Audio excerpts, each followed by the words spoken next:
porque como ustedes van a entrar a trabajar en Platanus, por ahí hay cosas que le van a parecer diferentes, no sé si tenían experiencia previa con Rails, entonces quizá hay algunas cosas que vale la pena mencionar.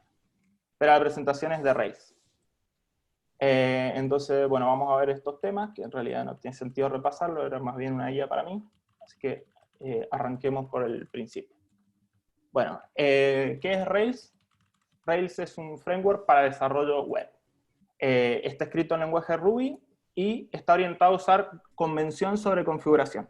Esto es como una de las cosas más importantes porque por ahí la gente que se enfrenta como a Rails piensa que es todo demasiado mágico. Y la magia no existe, lamento decirle, a pesar de que estemos cerca de Navidad, algunos me imagino que todavía creerá, Reyes Magos, ¿no? Bueno.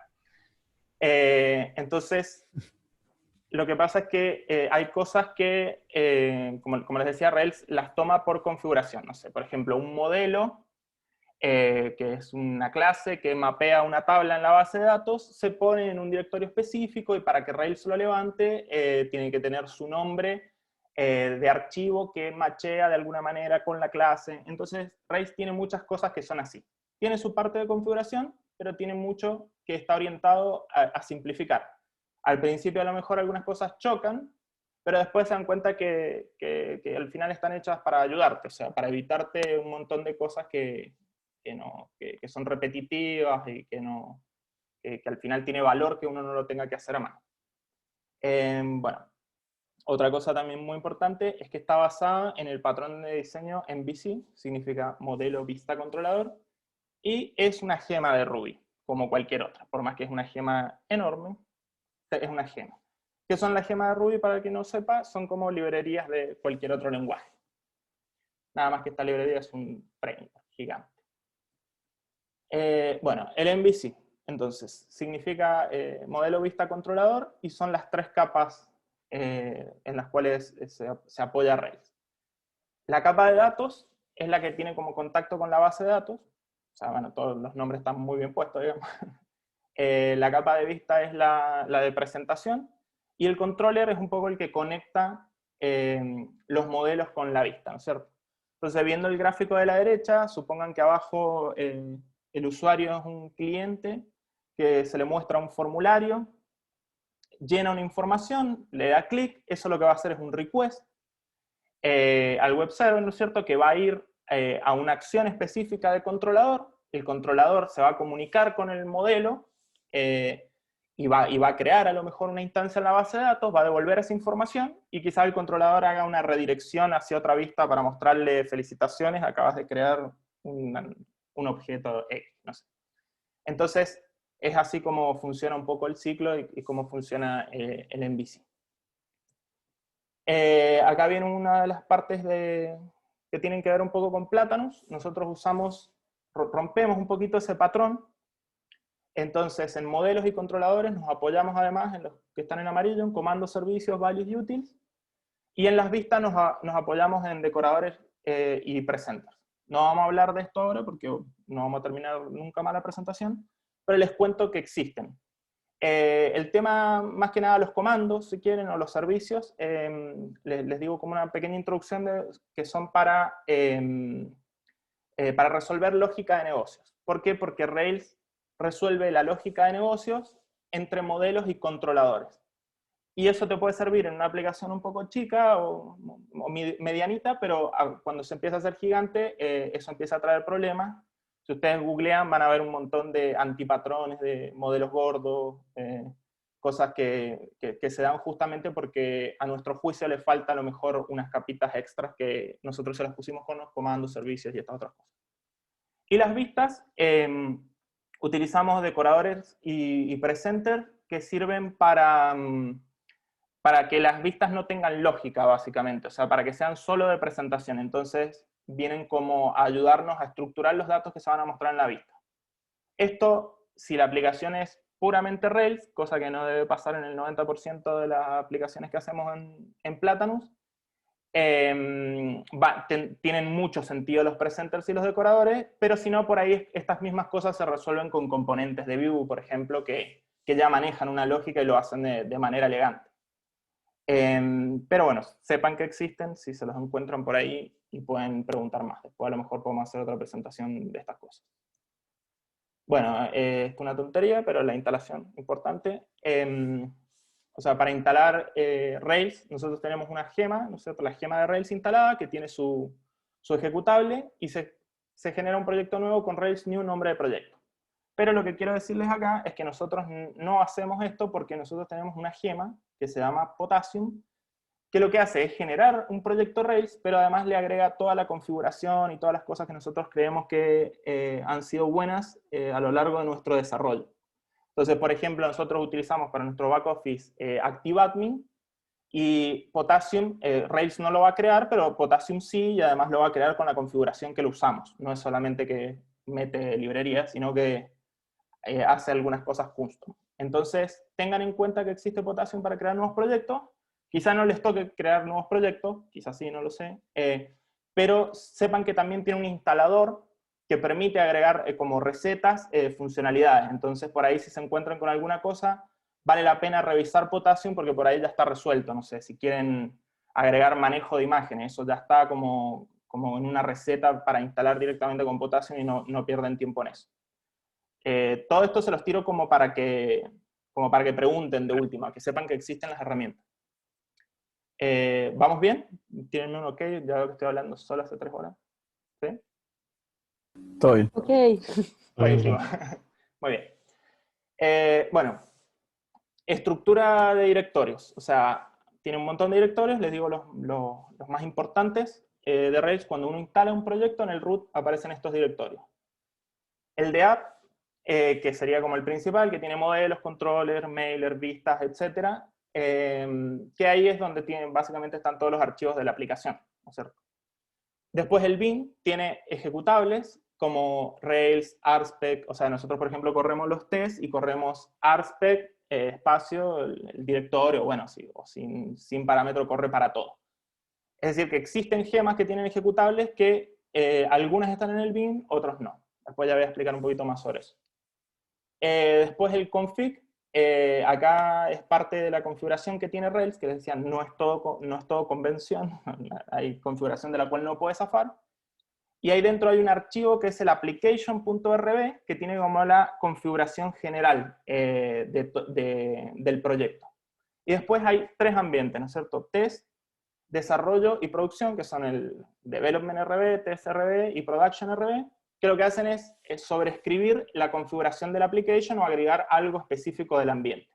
Entonces tengan en cuenta cómo funciona eso. El application va a aplicar a todo el proyecto y el ambiente sobreescribe. Entonces, si ustedes están local, lo que va a sobreescribir ahí es el development RB, pero si están en Heroku, no es ese archivo, sino el production RB el que tiene importancia. Otro directorio importante es el DB, que lo que tiene migraciones y el esquema. Este directorio contiene como todo lo que es el manejo de la base de datos. Después vemos un poquito más en detalle. El lib tiene código que podría ir fuera de nuestra aplicación. Es decir, que uno tiene en su aplicación su lógica de negocios, donde trabaja con sus modelos y eso es propio de la aplicación, pero por ejemplo hacen alguna cuestión, no sé, un parseador de CSV que puede utilizarse en otros proyectos, entonces es código que va en el lib y es candidato a convertirse a lo mejor en una gema, ¿cierto? Pero está bueno como hacer esa separación de lo que es propio de la aplicación y lo que no.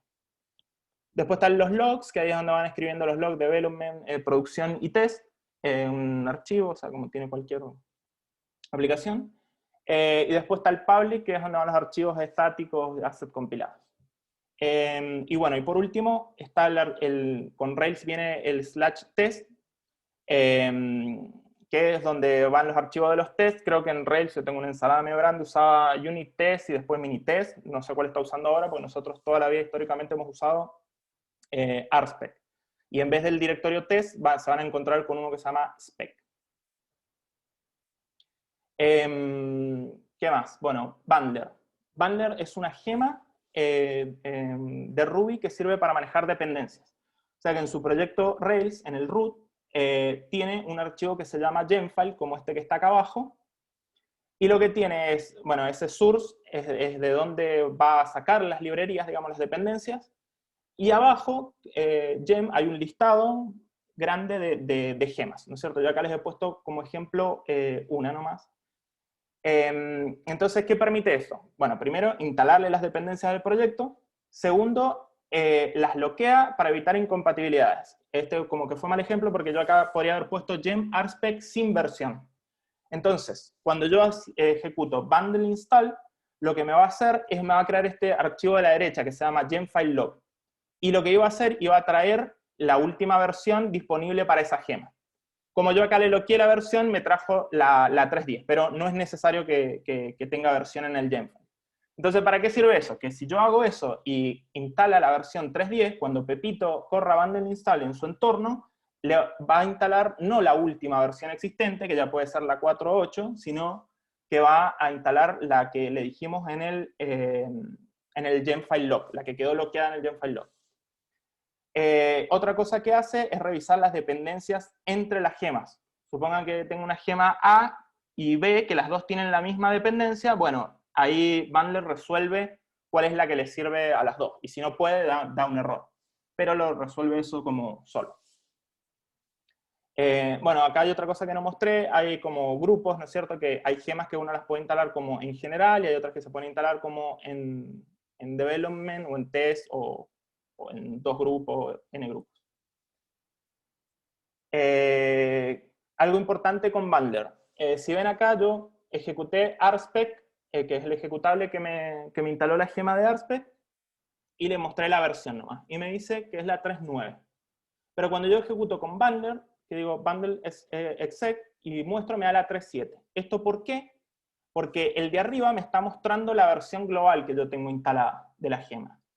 Y al ejecutarlo con Bundler, está buscando la del proyecto. Si ven, la 3.7 es la que en el archivo de la derecha es el gemfilelog y está mostrando que es la versión correcta para ejecutar. Entonces es importante que siempre ejecuten con Bundler. ¿Por qué? Porque ustedes podrían estar ejecutando con la versión 3.9 y les van a dar los tests, pero a lo mejor usan un método que justo metieron en la 3.9 y después otro compañero va a correr con la versión que tiene que correr y no va a tener ese método, o en producción, en Circle CI, donde sea que se corran los tests. Entonces es importante que corran los ejecutables del proyecto. Dicho lo anterior, olviden lo anterior, porque tampoco lo ejecuten así. Ejecútenlo como la tercera opción, si es posible. No todas las gemas instalan en el ejecutable en el bin, que era un poquito lo que yo les decía antes. El bin tiene ciertos ejecutables. Tiene Rails, rspec instala uno, y si ven, también tiene la versión 3.7, pero cuando yo lo ejecuté, además me mostró otro mensaje. Dice running via Spring Preloader, bla, bla, bla. ¿Por qué hizo eso? Porque el rspec que yo estoy corriendo en bin, en realidad está corriendo un script que además carga otras cosas. En este caso está cargando una gema que se llama Spring, que lo que permite es hacer caché de algunas clases y hacer que nuestros tests corran más rápido. Entonces, si bien les va a funcionar la versión con el bundle exec, la otra a lo mejor tiene la ventaja que va a correr los tests más rápido. Entonces, si tienen el ejecutable en el bin, córranlo desde el bin. Puede que la gema no instale y bueno, le tengan que correr así nomás, como con bundle exec. La que no usan nunca es la global.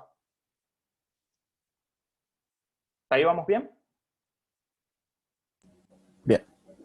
Bueno. Sí. Después, Rails viene con la consola. Si se fijan, se ejecuta así con bin Rails console. ¿Y cuál es la gracia de esto? Que ahí ven que es un 1 más 1, 2, permite ejecutar código Ruby, obviamente, pero además levanta como el entorno del proyecto. Entonces yo tengo todas las clases del proyecto y puedo probar cosas de la aplicación sin levantar el web server, ¿no es cierto? Utiliza esa gema que se llama Pry, antes venía una que se llama IRB, y ahora no sé si creo que ahora viene incluida directamente Pry. Pero uno, si tiene Ruby instalado, puede levantar IRB y Pry, van a ver que funciona.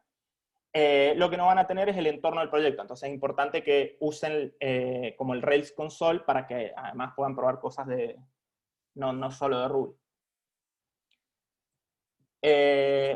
Otra cosa importante son las variables de entorno, que nosotros usamos una esquema que se llama .mrails, y te pone estos archivos como este mdevelopment que está acá abajo a la izquierda, que ahí es donde tendrían que poner todas las variables de entorno que se pueden comitear en el repo y que son para desarrollo.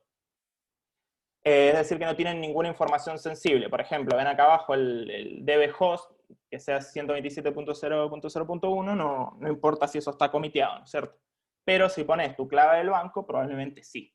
Entonces, no pongan su clave del banco y pongan cosas comunes que se puedan comitear y que puedan usar todo el mundo. Pero puede pasar de que vengan y te digan, tenés que sacar cosas del banco y tenés que probar que funcione el scrapper del banco. Entonces, sí o sí vas a necesitar una clave. Entonces, eso lo puedes poner en el archivo m.local, que ese no se comitea, ya está ignorado en el proyecto, y ese va a sobreescribir lo que tengas en development. De la misma manera funciona el m.test, donde uno podría definir variables de entornos que sirven para test, pero si no, usa directamente las del m.development, que es lo más normal. No se me ocurren muchos casos en los que uno necesite el m.test, pero ha pasado. Y bueno, y en producción se agrega desde el CLI de Heroku, que no me acuerdo bien cómo era, pero bueno, fácil de averiguar, y si no, bueno, desde la web, desde la interfaz web, ¿no es cierto? A la derecha miren que abro la consola y así se usan las variables de entorno, ¿cierto? Existe ese m.fetch y lo que me devuelve es el key que yo le ponga, ¿cierto? La application host. Si yo me equivoco, fíjense que tira una excepción, ese key not found, ¿no es cierto? Pero si hay otra forma de accederlo que es m con los corchetes directamente y me devolvió nil. Entonces, si se fijan, la opción 3 falla silenciosamente, así que tengan mucho cuidado de mejor utilizarlo con fetch y poner valores por defecto, que se ponen como coma y un segundo parámetro, para que no tengan la sorpresa de que a lo mejor creen que está seteada la variable y no está, o, bueno, eso, o sea, es como mejor que te tire un error y que te avise la aplicación que la variable de entorno no está. Entonces usen fetch en vez de utilizar los corchetes directos. Bueno, ¿qué otra cosa viene con Rails?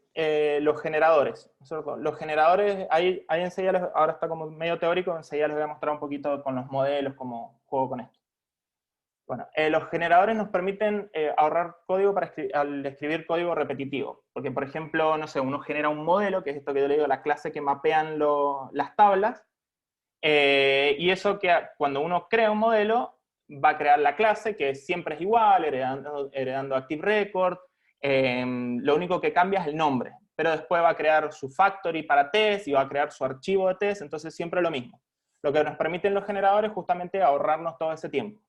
Hay generadores, el Scaffold, por ejemplo, que es un poquito de los 90, porque genera como un formulario viejo, un CRUD horrible, que nadie va a hacer eso de su aplicación, pero para una pruebita rápida como la que yo les voy a hacer enseguida, sirve. Y eso genera desde el controlador, las vistas, el modelo, todo, o sea, sale andando en 2 segundos. El más común que van a usar es este Rails Generate Model, que le pasan el nombre del modelo y los atributos, 2 puntos, el tipo de dato que tiene. Ese seguramente lo van a utilizar. Y el de generador de migración. Bueno, por debajo usan la gema Tor, que tiene estas utilidades de copiar archivos, de la interpolación. O sea, yo por ahí les digo cuáles como las cosas que están por debajo, porque por ahí si uno busca generadores de Rails hay como poquita documentación. Pero si uno entra a Tor, a la gema Tor directamente, que es lo que usa por debajo, ahí probablemente tengan más documentación. Pero no necesitan saber que Tor es lo que hace esto. Bueno, ahora hablemos de modelos. Los modelos en el MVC es como la capa de datos que les decía, y en Rails eso está representado por Active Record, ¿no es cierto? Que es el ORM, que el ORM lo que permite mapear objetos con tablas de la base de datos, ¿no es cierto? Entonces, eso permite que uno escriba Ruby y por debajo se ejecuta SQL. Entonces, si ven los ejemplos acá, cuando uno hace team.all, eso es para hacer el clásico select asterisco de la tabla, ¿no es cierto? Este es el modelo team, y si se fijan, cuando yo le pongo .toSQL, me muestra cuál es la consulta que va a hacer por debajo. Y así uno puede ir, tiene un montón de cosas para hacer Active Record, ¿no es cierto? Por ejemplo, acá en vez de hacer el all, lo que hice es select de un único atributo y lo filtré por un booleano, ¿cierto? Y abajo un poquito más complejo, seleccioné dos atributos y donde no estuvieran presentes los dos primeros ítems de los teams, ¿no es cierto? Y entonces, si se fijan, ese where not id convirtió en un not in y hizo un subselect. Entonces, bueno, ahí hay un poco de práctica de mirar un poco Active Record y cómo funciona para ver las cosas que se pueden hacer, ¿no es cierto?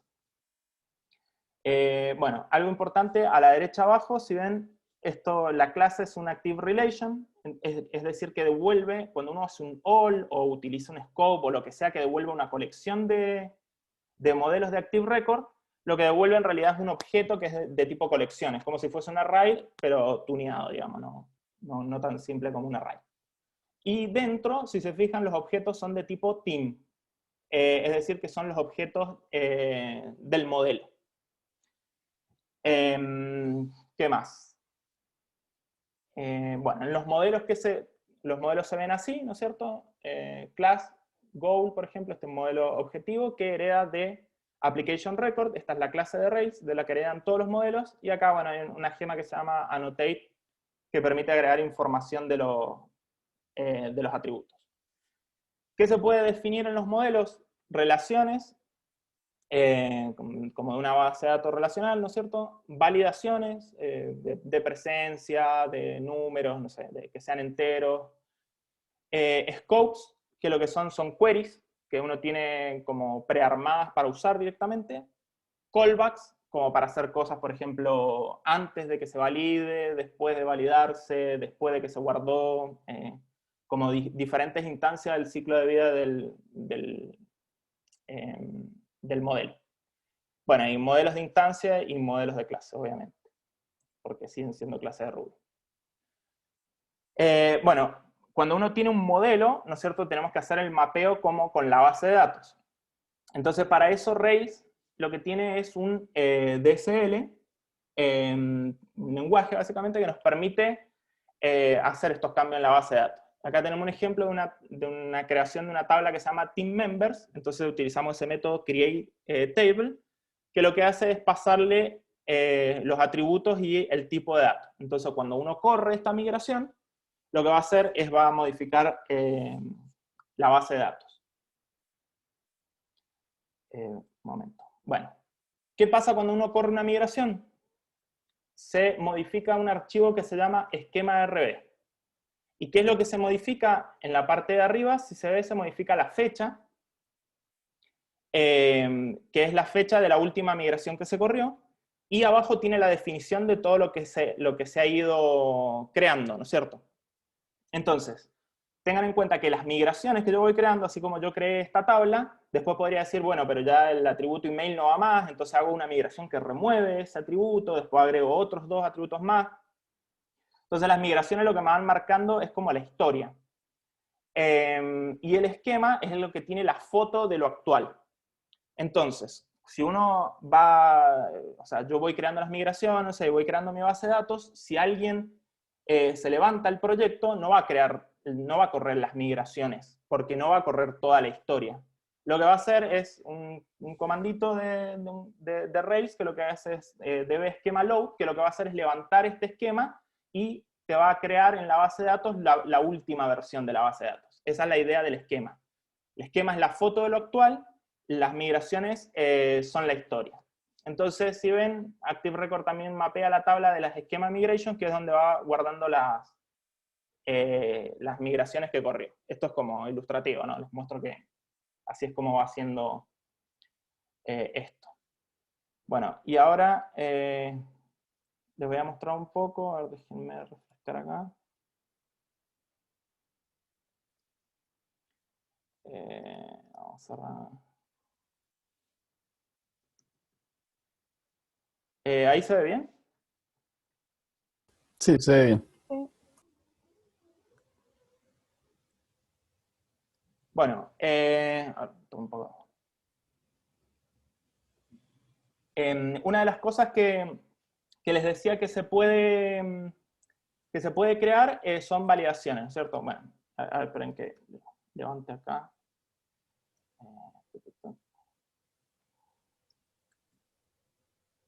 El Rails C es como un alias a Rails console, ¿cierto?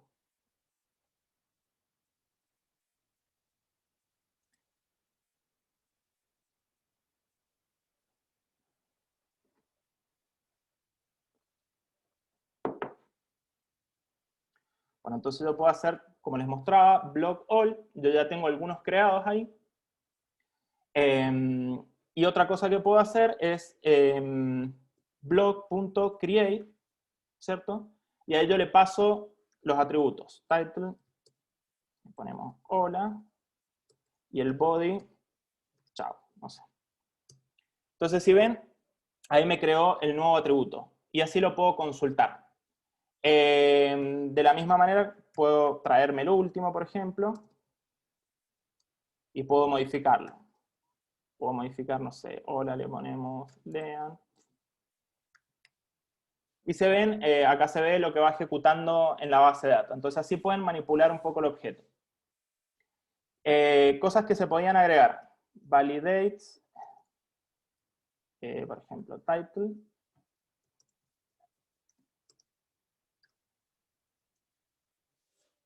Validadores. Por ejemplo, yo acá quiero que title sea requerido, ¿no es cierto? Entonces, ese reload me permite recargar la clase. No sé si no funciona siempre. No tengo muy claro cuándo es que no. O sea, sí, hay ciertas cosas, por ejemplo, si modifican initializer, archivo de configuración, el reload no funciona. Cuando modifican clases debería funcionar. Pero más temprano hice una prueba y no sé por qué no me funcionó. Pero le tengo fe de que ahora sí. Entonces, por ejemplo, yo hago, a ver si, blog.first. Vamos a traer un blog y vamos a hacer blog.title y le vamos a poner vacío. O a ver, pongámosle directamente en it. Entonces vemos que ahí quedó vacío y si yo pongo .save, ven que me dice, ya no me lo permitió guardar, porque me dice que la validación falló, ¿cierto? Que el title no puede estar en blanco y es por la validación que yo acabo de agregar. Entonces yo tengo métodos en los modelos, como por ejemplo valid, que me dice false. Si me hubiera podido, o sea, si estuviera el title me diría que estaba, me daría true. También puedo fijarme los errores, ¿no es cierto? Y acá ven como en detalle, por ejemplo, el mensaje del error, pero también lo tienen como en un formato que sirve más para API, por ejemplo, que uno no quiere mandarla como la traducción. Bueno, ¿qué otra cosa se podía definir? Relaciones, scopes y callbacks. A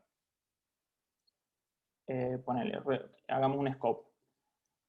Scope y vamos a poner, yo acá tengo un archivo enable que es un booleano, ¿no es cierto? Entonces vamos a poner el mismo nombre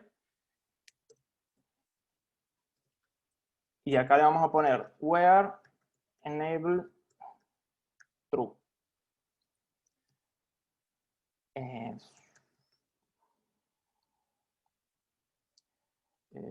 Blog.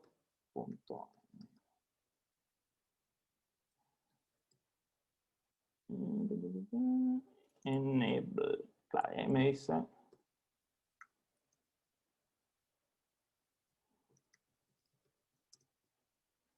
Bueno, no tengo ninguno habilitado, pero ven que funcionó.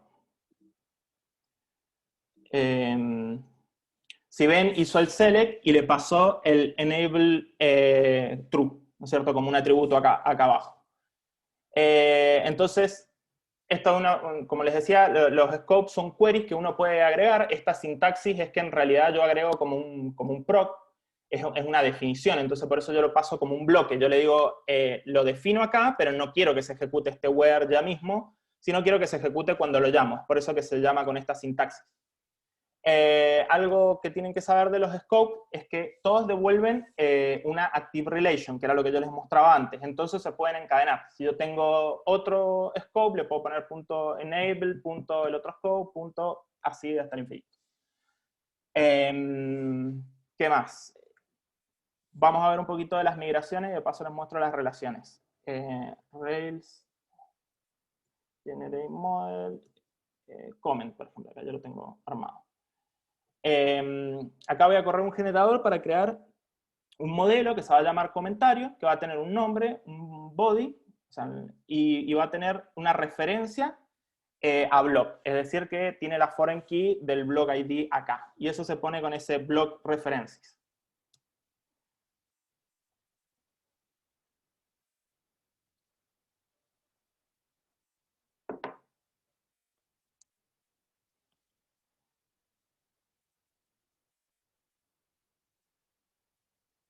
Bueno, y ven, esto es lo que yo les decía, que crea muchas cosas. Crea el modelo, crea la migración de datos que lo crea su test y crea su factory que se usa en el test. Lo de los test no lo vamos a ver, creo que Felipe va a hacer una presentación, así que ahí se enterarán. Y ven que como yo le puse el references, le agregó la relación con blog. Y acá no, bueno, porque ya, o sea, porque esto ya estaba creado, no es tan inteligente.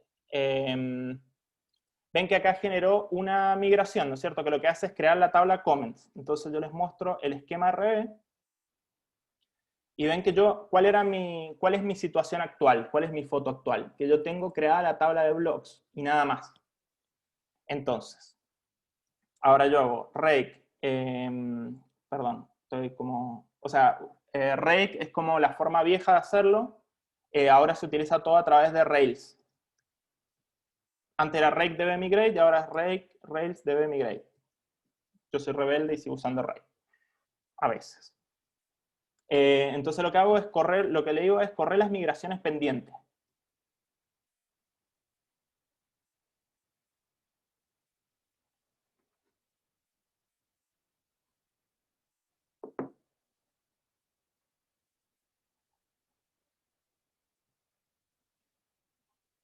Bueno, ahí ven que dice que lo corrió y ahí la gema esa que se llama annotate anotó en el modelo com.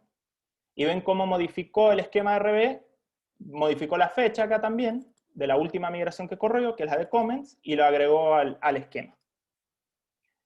¿Qué más? ¿Qué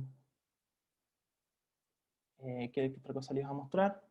Ah, bueno, acá teníamos la relación que les dije, el belongs to estaba como en comment con blog, pero del mismo modo podemos decir que blog has many comments, por una relación uno a muchos, ¿no es cierto? Entonces, vuelvo a levantar acá. No quiero hacerlo de manera rebelde.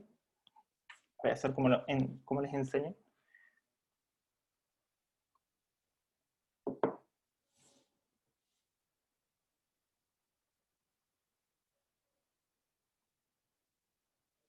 Entonces, por ejemplo, tengo blog.last.comments. Y ven que hizo, resuelve las queries, ¿no es cierto? Trae el blog, ese último blog, y después hace otra query para traer sus comentarios. Y obviamente no tengo ninguna porque acabo de crear la tabla. Pero de la misma manera que yo hacía el create a través de blog para crear uno nuevo, podría hacer el create acá para crear un nuevo comentario. Entonces los comentarios, no me acuerdo el atributo, tenía name y body. Name, Leandro, body, bla, bla. Entonces ahí hizo el insert, y si ven lo hizo con el blog ID. Ven cómo lo resuelve solo con las relaciones Rails. Entonces si yo traigo el último y traigo los comentarios, ahí está el comentario. Y otra cosa, bueno, acá, claro, esto de paso se los explico. ¿Qué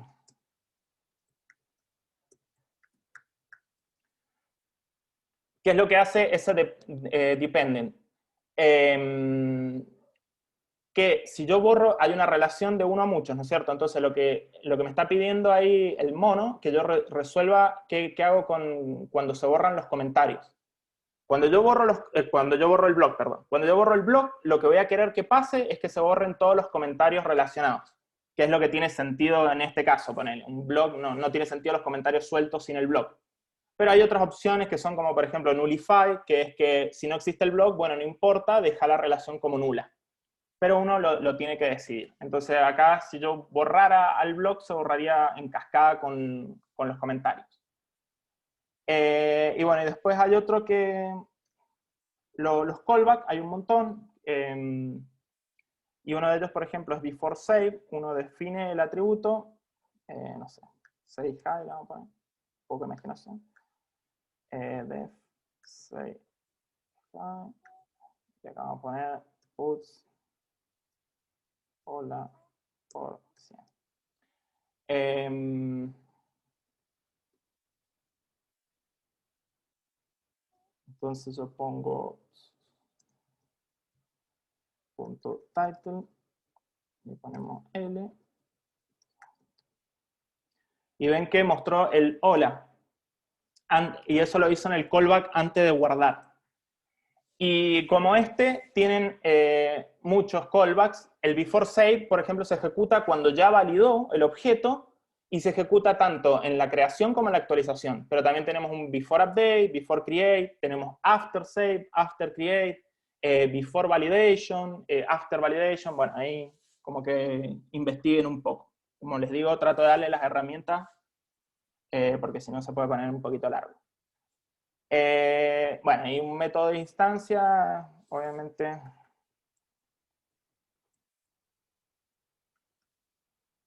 Entonces uno puede hacer hola, y si no, y el método de clase es chao. Y entonces esto se ejecutaría, o sea, en la consola, por ejemplo, block last, como les estaba haciendo, y ahí tendrían hola, bla, y eso me devolvería hola, y si no, eso me devolvería chao. Esto es Ruby, básicamente, no estoy hablando de nada de Rails, pero sepan que también pueden definir variables de clase y variables de instancia. Migraciones, ya hablamos. Bueno, volvamos un poquito acá. ¿Vamos bien hasta ahí? Sí, está bien. Perfecto.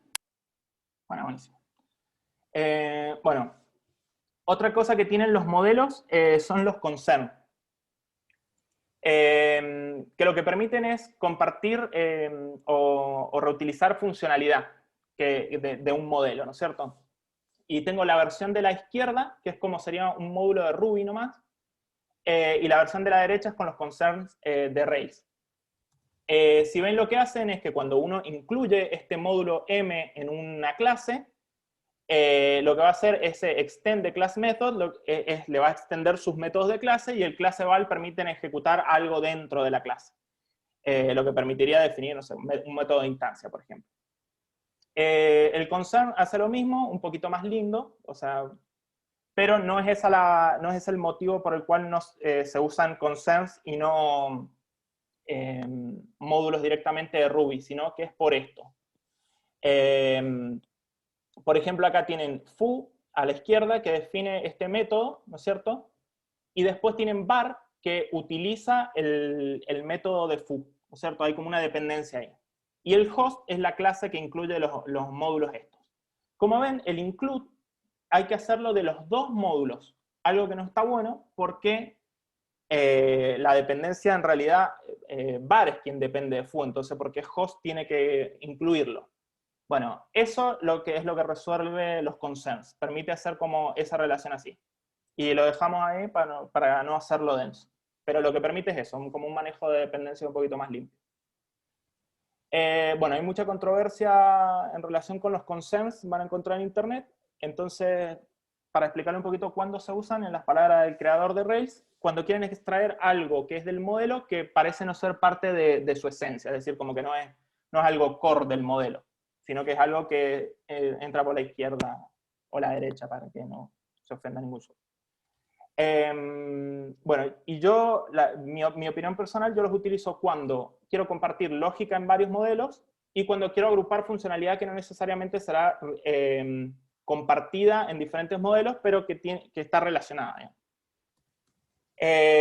Ejemplos de esto, por ejemplo, estoy haciendo una cuestión para Nest, la aplicación que tenemos en Platanus, que es para manejar el proceso de reclutamiento, que es como entraron ustedes, donde tengo este modelo process que va guardando como todo el feedback de las entrevistas técnicas, la personal, etc. Ese es como el core. pero después tengo una parte, si ven hago este include de estos step related, que son de los pasos, son métodos relacionados con el paso actual del proceso, digamos. Es como lo que tiene que ver con la máquina de estado, saber en qué paso estoy, en relación con todos los pasos que tiene la entrevista, bueno.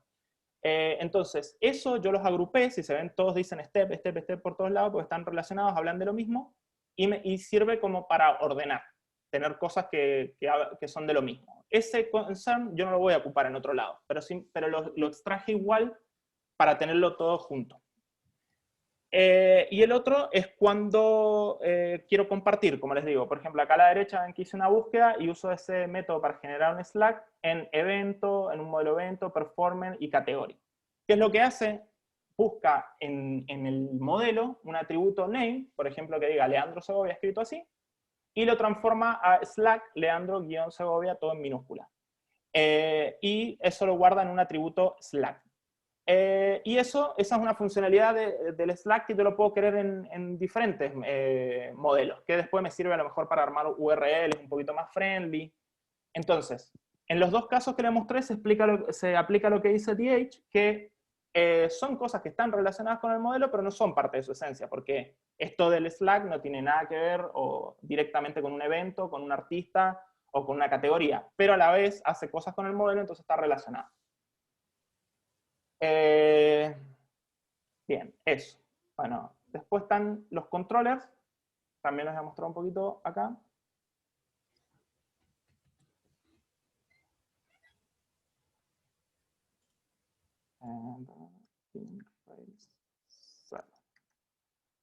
O sea, nosotros tenemos instalada la gema Puma para levantar el web server y se corre con el script de Rails así. Entonces, ahí bootea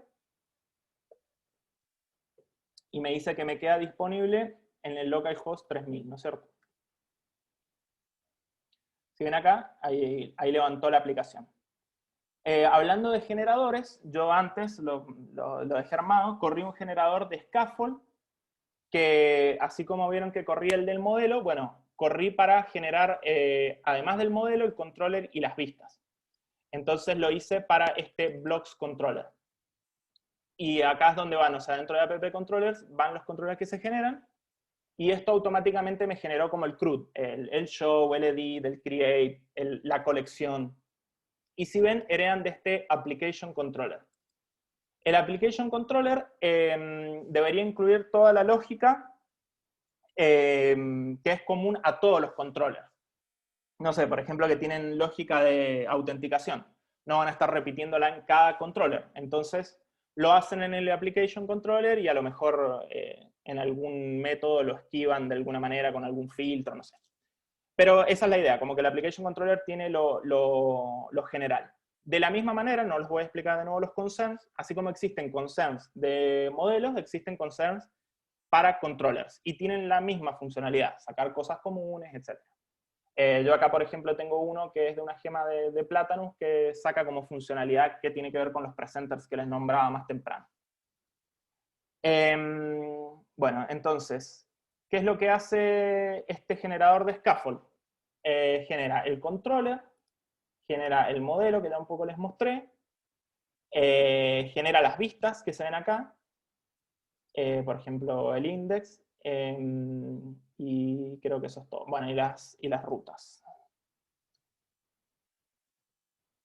Y las rutas. Agrega esta entrada. Entonces, cuando uno hace un request, arranca, ¿no es cierto?, como por las rutas que derivan a una acción específica del controller. Entonces, este método resources blocks lo que va a hacer por debajo es armar las rutas para este CRUD que yo les digo. Y se ven así lo que termina armando. A ver.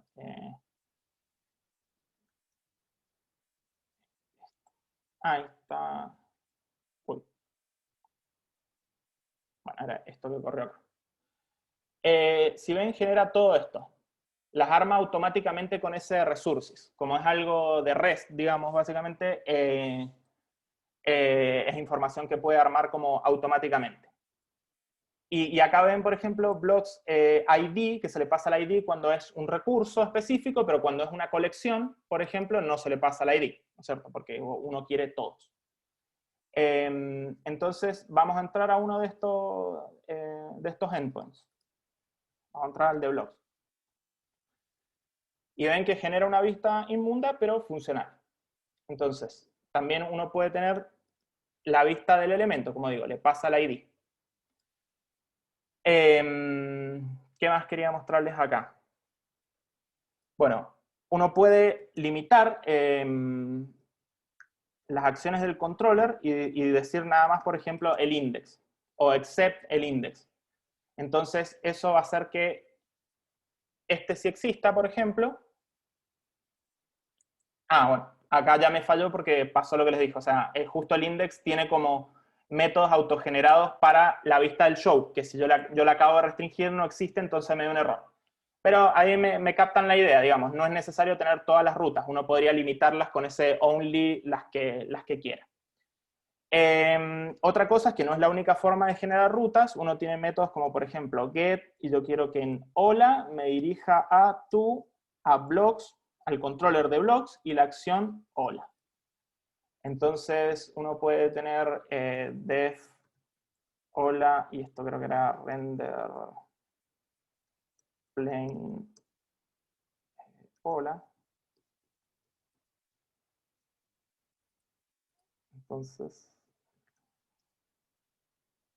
y ven que muestra este hola acá. ¿Qué más? Si ven acá, este @blocks es una variable de instancia, ¿no es cierto? Que lo que va a hacer es va a traer la colección de todos los blocks. Y esta acción corresponde con esta vista que tiene el mismo nombre. Entonces, view index de blocks, ¿no es cierto? Y si ven acá, se itera y se van dibujando las filas de la tabla. Ya cuando hablemos de vista les explico un poquito más de eso. ¿Qué otra cosa? Tiene estos hooks, el controller como por ejemplo before action, que lo que hago es ejecutar este set block y digo que para ciertos controllers se ejecute ese método, para ciertas acciones, perdón. Entonces, ¿qué es lo que hace ese? Toma de los parámetros del ID e instancia del objeto. Entonces, esta es como una forma de escribirlo una vez y no tener que escribir en cada uno de los métodos, por ejemplo, el show, el edit, no tener que estar escribiendo de nuevo el método. O instanciándoselo. Después, ¿qué otra cosa hay acá interesante para ver? Bueno, el create. Cuando uno crea algo, ¿no es cierto? Tenemos el formulario. Blocks. Yo voy a crear algo. Esto es un formulario que va a ser un post, ¿no es cierto? Que al hacer crear block, lo que va a hacer es un post y al blocks create, ¿no es cierto? Va a caer en esta acción. Entonces, si ven acá se ven el log del server va mostrando, ¿no es cierto? Va diciendo qué controller, qué acción, y también va pasando la información. Y por ejemplo, lo que se ve acá es que pasa unos parámetros del blog con el title, el body, etc. ¿No es cierto? Entonces, ¿qué hago acá? Yo instancio un nuevo block con los parámetros y esos parámetros vienen de este block params, que lo que hace es tomar los parámetros generales y utiliza una gema que se llama strong params para limitarle la cantidad de atributos que se pueden pasar, porque uno si no podría hacer inyección de SQL, bueno, etcétera, o pasar algunas cuestiones que algún ataque de probarse, de mandar algún atributo y que pase, porque es como directo, digamos, los params a actualizar o a crear es directo. Entonces uno acá lo que hace es limitar y dice que lo único que voy a permitir son estos 3 atributos. Entonces, como yo les mostraba en la consola, lo que va a hacer es va a tratar de guardarlo y si lo consigue, va a ser un redirect. Y si no lo consigue, va a ser un render de new, que significa que va a volver a mostrar la vista del new y a lo mejor va a mostrar los errores. Si ven acá, hay un response to y tiene como varias opciones de formato. Esto es porque una misma acción puede devolver la información en diferentes formatos. En HTML por defecto, pero también podría ser en JSON. Entonces uno puede hacer algo como .json, y ven que muestra el mismo index, pero lo muestra en formato JSON. Hay otra forma de pasarlo, creo que es format, como un query string format igual JSON, también se podría pasar. Habían varias formas más. Bueno, la cosa es que esto es lo que genera Rails. Les cuento para cómo lo usamos. De hecho, llama a otra vista que usa una gema gbuilder, que es que viene con Rails. Pero ven que una es .json y la otra es .html, y lo único que hace es esta magia de levantar como el JSON, ¿no es cierto? Nosotros no usamos esto, tenemos como separada generalmente la parte de la aplicación de lo que es un API, y para esa API usamos Power API y utilizamos Serializer, utilizamos otras herramientas. Pero bueno, se los muestro porque viene con Rails para que sepan que existe o cómo funciona. Bueno, ¿qué otra cosa importante acá? Bueno, la diferencia, por ejemplo, entre el render y el redirect es que el redirect va a ir y va a hacer otro request a la acción que uno le diga, pero el render no. El render, yo estoy parado en create y hace render de new. El render levanta la vista nomás. Entonces, si yo no tengo los atributos o las variables de instancia creadas para satisfacer a la vista del view, me va a dar un error. Entonces sepan eso, que el redirect vuelve a hacer el request y levantar todo, pero el render no, levanta solo la vista. Otra cosa más interesante de los controllers es que acá tienen acceso a objetos como por ejemplo request, que tiene información del request, valga la redundancia, pero ahí permiten saber, por ejemplo, de dónde vinieron, bueno, no sé, en información del request. Lo de los params ya se los dije, y bueno, creo que eso es todo por ahí.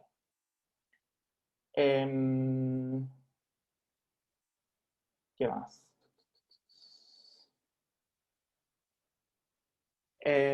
Bueno, las vistas. ¿Estamos bien? ¿Hola? ¿Sí? Sí, está bien. Sí, súper. Bueno. Ahora veamos un poquito de las vistas. Lo primero que se carga cuando yo levanto una vista es el layout. Que el layout está acá. Y por defecto es este. Entonces, si ven, acá está todo el cuerpo del HTML, ¿no es cierto? Incluye el JavaScript, incluye, bueno, lo dije al revés, los CSS, el JavaScript, el meta tag, lo que fuera.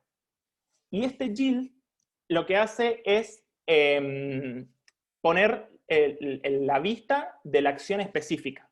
El layout es en general y lo que se va reemplazando es esto que va acá adentro, ¿no es cierto?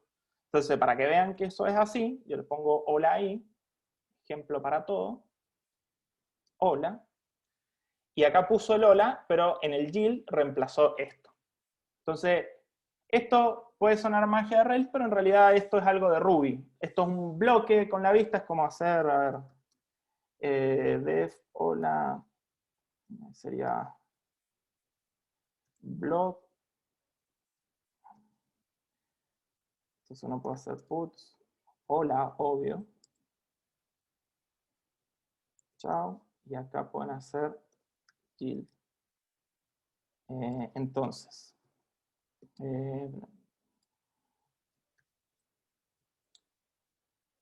no, vamos a hacer así. Entonces uno tira a la consola y uno le pasa hola y le pasa como bloque puts Leandro. Y ven que puso hola, Leandro, chau. Entonces eso es de Ruby nomás. Lo que está haciendo como el hola y el chau es parte del layout, y el Leandro es lo que le pasás como un bloque que es la vista. O sea, así lo maneja Rails. Un poquito más complejo que este coso de 3 líneas que dice hola, pero en esencia es lo mismo. Bueno, hay otra forma de llamarlo ahí que no sea yield, es block.call, por ejemplo. Más explícito. ¿Qué más de las vistas? Que no me acuerdo. Dos. Partials. Bueno, los partials, ¿qué son? Si se fijan, yo tengo el new, la acción del new es la que yo les mostraba recién para crear un nuevo blog. Y si se fijan, no tiene el formulario. ¿Dónde lo tiene? En este render form, que es esto de acá. Entonces, si ven, los partials, eso es un partial, digamos, un pedazo de vista. Los partials tienen el nombre, arrancan con guión bajo y el nombre del partial, pero a la hora de escribirlo no lleva el guión bajo, ¿no? Es nada más para decirle que es partial. y acá se le pasan los atributos que tiene dentro. Entonces, como ven, acá dentro sin arroba ya, porque yo se lo pasaste como explícitamente como parámetro, podés acceder a eso. Y de la misma manera que lo hicimos en el new, lo hacemos en el edit. Entonces ahí sirve como para reutilizar partes de vista. Por ahí lo van a ver también con una sintaxis así, partial form, y acá creo que es locals. Son como, ¿qué pasó? Controlé. Son como equivalentes. Es lo mismo, pero si lo ven, sepan que es lo mismo. ¿Qué más? Bueno, lo que les decía de que puedo pasar variables desde el controller. O sea, yo esto lo puedo acceder en la vista porque puse @blocks, pero si yo hago esto no va a estar accesible en la vista. Entonces las variables instancias se pueden acceder en la vista. Bueno, hay helpers en las vistas que son de Rails, ¿no es cierto? Entonces, ¿dónde está? Che, ahí. Por ejemplo, este link to lo que hace es el típico A con href, ¿no es cierto? Y eso es un helper de Rails. Después, ¿qué otra cosa? Cuando uno genera controllers y rutas, se generan estos métodos que son helpers para generar las URL. Acá estoy haciendo un link to que se llama edit y la URL va a estar dada por lo que genere este método, que es edit, el nombre de la acción, guión bajo, el nombre del recurso, que en este caso es blog, y el sufijo path.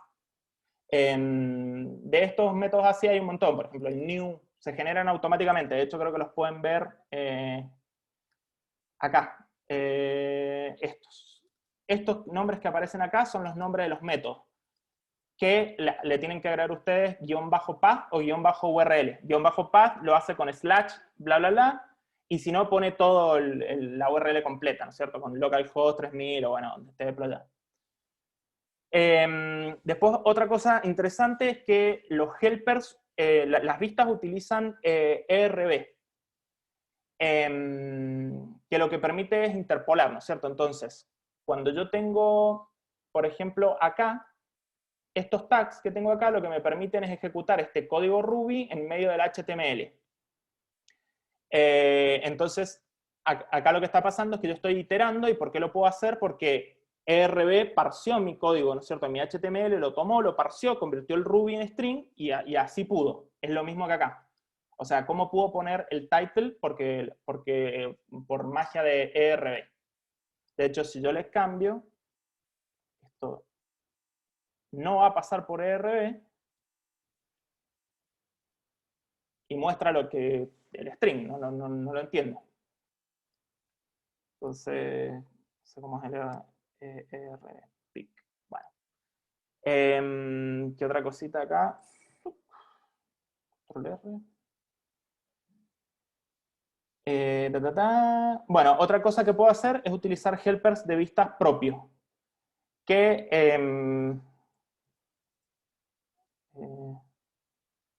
¿cómo era esto? Por ejemplo, blog helper. Si se fijan ahí, estos helpers los agrega como acá, ¿no es cierto? Como en este directorio de helpers. Yo puedo poner def hola, obvio, porque todo es hola últimamente. Entonces, acá ponemos hola, y después podemos agarrar en el index, por ejemplo, y poner, no sé, lo ponemos acá arriba. Hola.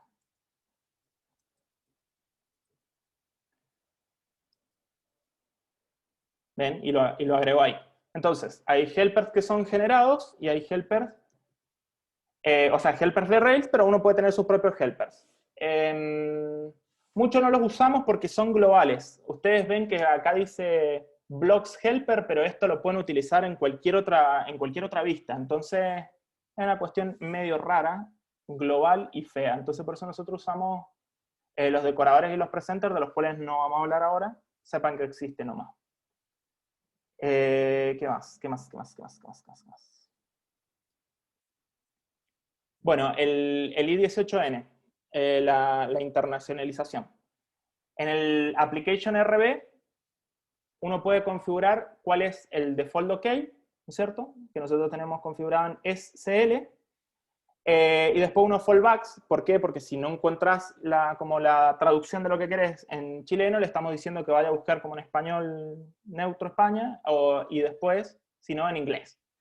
Los archivos de locales van dentro de config locales y ahí tiene como los nombres, ¿no es cierto? El nombre del key en.yaml o es-cl YAML, y si ven, arranca el key ahí, y después para abajo tienen todas las traducciones. ¿Cómo se usan? En la vista sigue siendo código Ruby, entonces el tag de ERB, y pongo i18n.t, que es como alias de translate, y busco los keys nomás, blogs.title, y eso me lo va a devolver. En las vistas se puede utilizar simplemente t. En otros contextos uno puede seguir utilizando el i18n, pero tiene que ponerle el i18n porque no va a saber que es t. Otra cosa que se puede hacer con la internacionalización es usar el método L, el localize, creo que era. Y lo que puede hacer es pasar a formato humano objetos. En este caso, por ejemplo, pasamos una fecha y también le podemos pasar parámetros como, por ejemplo, format short. Y lo que vemos a la derecha es una gema que se llama Rails i18n, que ya no sé si está dentro de Rails o esta parte, pero bueno, lo que tiene es como un montón de traducciones por defecto, digamos. Una de ellas es, por ejemplo, la de las fechas, entonces se definen así. Uno tiene como el key date, los formats, y ahí es de donde saca esa información. Entonces tienen esos dos, translate y localize. Bueno, otra cosa en la interpolación, yo puedo pasarle blogs.title y además pasarle atributos, por ejemplo, name, ¿no es cierto? Y eso, ¿cómo lo utilizo dentro? Con % llave, ¿no es cierto? Otra cosa de la internacionalización es las traducciones de modelos. Yo tengo, los defino así, con Active Record, Models, User, y después puedo poner uno para cuando es un elemento y other para cuando son varios, y se utiliza hacia abajo. User.modelname.human, si le paso el count mayor a 1 me va a devolver el plural, si no me va a devolver el singular. Y con los atributos algo parecido, ¿no es cierto? Yo tengo atributos, el nombre del modelo, y le digo después el atributo. Y después tiene un helper para traducirlo. También hay traducción para los errores. ¿No es cierto? Por ejemplo, yo puse esa validación de presencia y uno lo puede buscar, puede poner como la traducción a diferentes niveles, o como muy específico, o puede ponerlos muy en general. La gema esta que les digo del i18n tiene como la traducción en general. Estoy acelerando un poco, me parece que se me fue larguísima, muchachos. Bueno, mailers. Esto lo utilizamos para mandar mail, obviamente.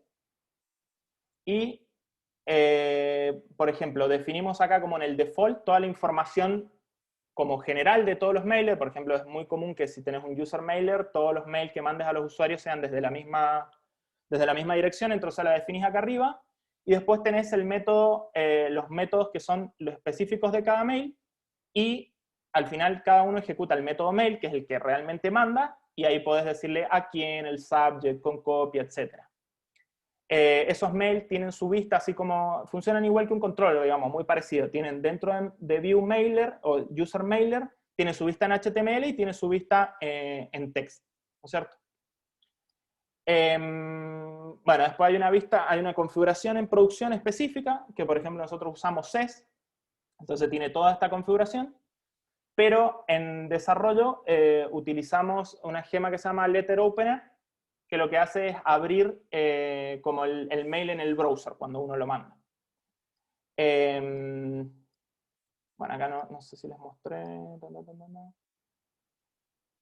ver si puedo rapidito. Sí, ahí lo tengo. Hello Mail se llama. Seguro que sí. No, hello es hola. Bueno. Ahí yo tengo el objeto mail. En realidad eso no manda, ¿no es cierto? Lo que me hace es devolver el objeto mail.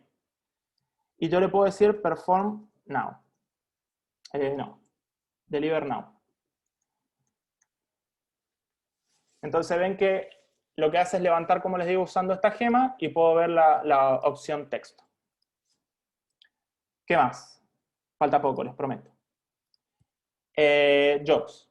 Bueno, Los jobs sirven para mandar para correr procesos en background, ¿no es cierto? Rails utiliza, no me acuerdo cómo se llamaba el... Bueno, así como tiene Active Record, utiliza otra cuestión que es para los jobs, pero eso es una Active Job. Utiliza Active Job y por debajo utiliza adapters, ¿no es cierto? O sea, es como una capa por sobre los adapters que pueden ser Scikit, Delay Job, o sea, y abstraen esa complejidad porque, por ejemplo, Scikit trabaja con Redis, pero Delay Job trabaja con la base de datos. Pero al utilizar los jobs de Rails, nos olvidamos un poquito de eso. No es que te puedo olvidar mucho, pero sí. Bueno, y en desarrollo utilizamos un adapter async que se pone en la configuración que simula, ni siquiera usamos ni DelayJob ni Scikit, pero simulan eso de correr en background. Los jobs van dentro del directorio de jobs, por ejemplo, definen una cola donde van a correr. Normalmente acá está como redundante porque creo que existe la cola por defecto. Y tienen todos un método perform. Y bueno, y adentro hacen algo. Generalmente nosotros llamamos un comando, no lo utilizamos directamente. Y como ven acá, bueno, el application RB estamos utilizando Scikit, lo que les decía del adapter. En development usamos el async, que simula ese procesamiento en background. Y en test utilizamos unos test que yo la verdad no sé qué gracias tiene, porque en general hago como mocks de los jobs. En producción también utilizamos la gema Scikit con otros aditivos y conservantes como mantener la historia, de ver cuántas jobs se pueden correr en una misma cola, etc. En producción en Heroku hay un archivo, un procfile, como ven acá está el web server, y debajo hay un worker que corre dedicado Scikit, que es lo que permite que corran esas cosas en background. Y eso, o sea, esto lo pasé un poquito rápido porque ya se estaba poniendo un toque denso. Preguntas. ¿Me puedo ir?